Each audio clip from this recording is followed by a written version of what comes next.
Hey there YouTube, it's JP Dunphy, your BMW genius here at BMW Fort Washington. In today's video, I'm going to be going over an older question that we've been getting about F-Series hardtop convertibles. So with that, let's get started. So right here in front of us, I have our M4 F-Series hardtop convertible.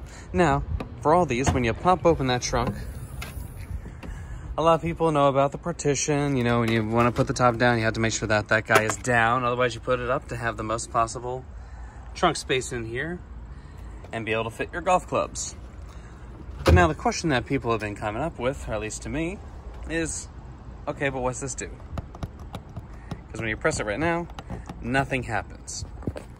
And all I can say is there's a good reason for that. So, it is made specifically for when you are have the top down, it's going to let you go in and actually lift up all that stuff to get out of the way to still have access to some of your storage. So as of right now, I'm sitting here putting away this hardtop real fast. And go, go, go, go, go, go, go.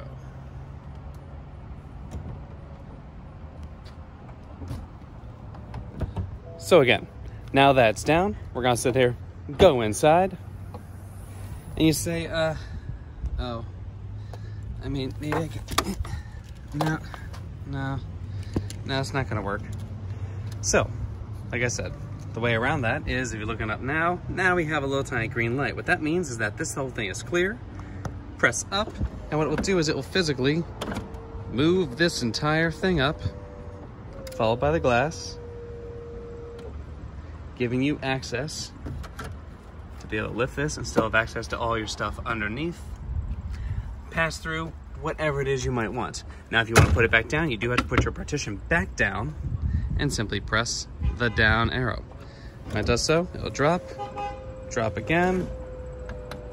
You'll hear the 2 clicks, meaning that it's ready for you to just simply close and continue on your way. And with that, that's today's video. Thanks so much for being with us. If you like this video, like, comment, share, subscribe. If you have any other questions about newer or older BMWs, feel free to leave that in the comments below. And again, like, comment, share, and subscribe. Thanks so much for being with us. Have a great day.